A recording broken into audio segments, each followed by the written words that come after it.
बच्चों question number 2 में कहता है the methylene group CH2 group को बच्चों मिथाइलिन ग्रुप बोलते हैं।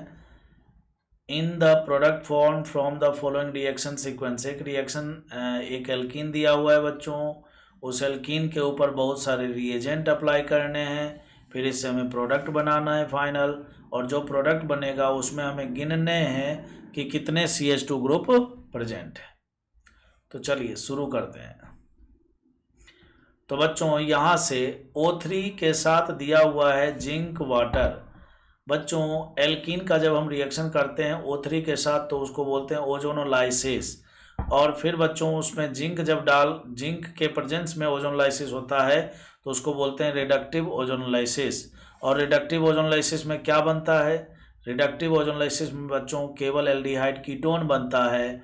कैसे बनता है? तो इसमें डबल बॉन्ड वाले कार्बन को काटते हैं और डबल बॉन्ड के दोनों कार्बन में ऑक्सीजन जोड़कर एल्डिहाइड कीटोन बनाते हैं, बस। तो यहाँ से बच्चों इस बॉन्ड को तोड़ देना है।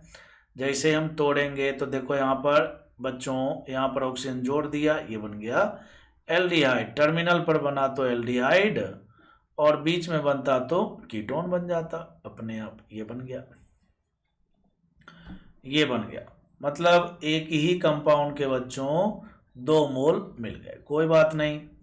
दूसरा बच्चों देखो यहाँ पर दिया हुआ है KMnO4, लेकिन KMnO4 तो बच्चों 2 प्रकार का होता है, एक होता है हॉट KMnO4 और एक होता है कोल्ड KMnO4। तो आपको पता है बच्चों कोल्ड KMnO4 का एल्कीन के साथ रिएक्शन होता है, कोल्ड KMnO4 का एल्कीन के साथ रिएक्शन होता है। तो बच्चों यहाँ पर तो एल्कीन जैसी कोई बात है ही नहीं, ठीक है ना। तो यहाँ पर तो बच्चों एल्डिहाइड है। तो यहाँ पर ये मैं इसलिए बोल रहा हूँ क्योंकि देखो इस क्वेश्चन में ये बोला नहीं कि हॉट है कि कोल्ड है, ये हमें ही सोचना है। तो सर हम कैसे सोच पाएंगे? तो बच्चों एल्डिहाइड दिया है ना, तो एल्डिहाइड का KMnO4 के साथ रिएक्शन करवाना है तो वो तो स्ट्रॉन्ग ऑक्सीडाइजिंग एजेंट ही कर सकता है ताकि इसका ऑक्सीडेशन हो सके। तो बच्चों यहाँ पर जो KMnO4 है वो बेसिकली कैसा वाला है बच्चों? हॉट KMnO4 है, बोले तो स्ट्रॉन्ग ऑक्सीडाइजिंग एजेंट है। ये बात आपको समझ में आता होगा ना, आ गया होगा। तो बच्चों फाइनली यहाँ से ये जो CO ग्रुप है, बोले तो एल्डिहाइड ग्रुप है, ये कन्वर्ट हो गया किस में? कार्बोक्सिलिक एसिड में। तो बच्चों मैं यहाँ पर कार्बोक्सिलिक बना देता हूँ। ऑब्वियस ही बात है, ये भी कार्बोक्सिलिक में बदल गया होगा तो इसके 2 मोल मिल गए होंगे, कोई बात नहीं। फाइनली बच्चों अब आ जाता है तीसरे नंबर का रिएजेंट। देखो ये पहले रिएजेंट से बना, फिर ये बच्चों दूसरे रिएजेंट से बना, ठीक है ना। इसको रिएक्शन सीक्वेंस के हिसाब से अगर हम इसको प्रोसीड करें तो अब बच्चों NaOH के साथ आपको पता है बच्चों जब हम रिएक्शन कराएंगे तो NaOH एक बेस है और ये एक एसिड है। तो एसिड और बेस के बीच में कैसा रिएक्शन होता है? Acid base reaction. और बनता क्या है बच्चों? सॉल्ट बनता है। कौन सा सॉल्ट बनेगा?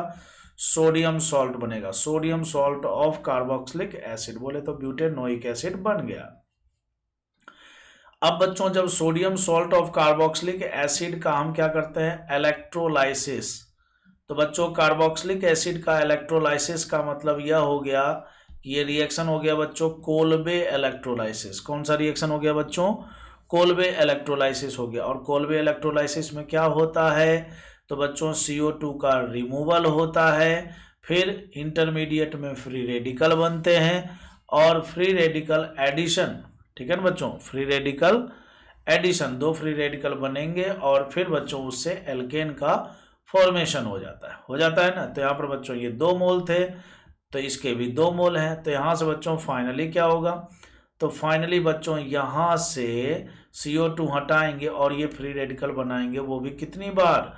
2 बार। तो 2 बार बनाने के बदले बच्चों, मतलब 2 लिखने के बदले मैं इसको इस तरह से लिख देता हूँ। यहाँ पर एक कार्बन मैंने ज़्यादा लिख दिया है, ठीक है ना, तो इधर से मैं मिटा देता हूँ। यहाँ तक आपको समझ में आ गया होगा। बोलिए आसान है कि नहीं? आप कमेंट करके जरूर बताइएगा कि क्वेश्चन नंबर 2 जो JEE एडवांस 2022 में पूछा गया ये आसान है या टफ है, ठीक है ना। ठीक है ना बच्चों, आपको इसके बारे में जरूर बताना है कि इजी है, मीडियम है या टफ है, आपको अपनी रैंकिंग देनी है, ठीक है ना। ओके बच्चों, तो बच्चों यहाँ से आपको पता है कि कोल्बे इलेक्ट्रोलाइसिस में क्या होता है बच्चों? क्या होता है, 2 फ्री रेडिकल बनते हैं और फिर उनमें एडिशन होता है और फाइनली एल्केन का फॉर्मेशन हो जाता है। तो बच्चों 3 कार्बन का फ्री रेडिकल है ना, तो बच्चों 3 आपस में जुड़ेंगे तो क्या बना देंगे, तो बच्चों ये बना देंगे 6 कार्बन, बोले तो 2 2 4 2 6 नॉर्मल हेक्सेन बना देंगे। क्या बना देंगे बच्चों, नॉर्मल हेक्सेन। तो ये हो गया हमारा तीसरा रिएजेंट अप्लाई करने के बाद का प्रोडक्ट। अगर बच्चों यहीं पर खेल खत्म हो गया होता तब बच्चों इसमें हमें मिथाइलिन ग्रुप दिख रहे हैं ना बच्चों, कैसे बताइए, हमें मिथाइलिन ग्रुप दिख रहे हैं। ये देखो CH2 है बच्चों, ये भी CH2 है, ये भी CH2 है, ये भी CH2 है। लेकिन दुख की बात ये है कि रिएक्शन को यहाँ पर भी रोका नहीं। इसके आगे बच्चों Cr2O3 770 केल्विन और 20 एटमॉस्फेरिक प्रेशर लिया है बच्चों। अब आपको सोचना पड़ेगा कि ये कौन सा रिएक्शन है। तो बच्चों नॉर्मल हेक्सेन का एक रिएक्शन होता है जिसमें 3 रिएजेंट NCERT में दिए हुए हैं, ठीक है ना, एक Cr2O3, दूसरा बच्चों V2O5 और तीसरा बच्चों मोलिब्डेनम ऑक्साइड Cr2O3, दूसरा बच्चों V2O5 और फिर बच्चों तीसरा है मोलिब्डेनम ऑक्साइड, ठीक है ना। इसको याद रखना है इसलिए मैंने बताया आपको।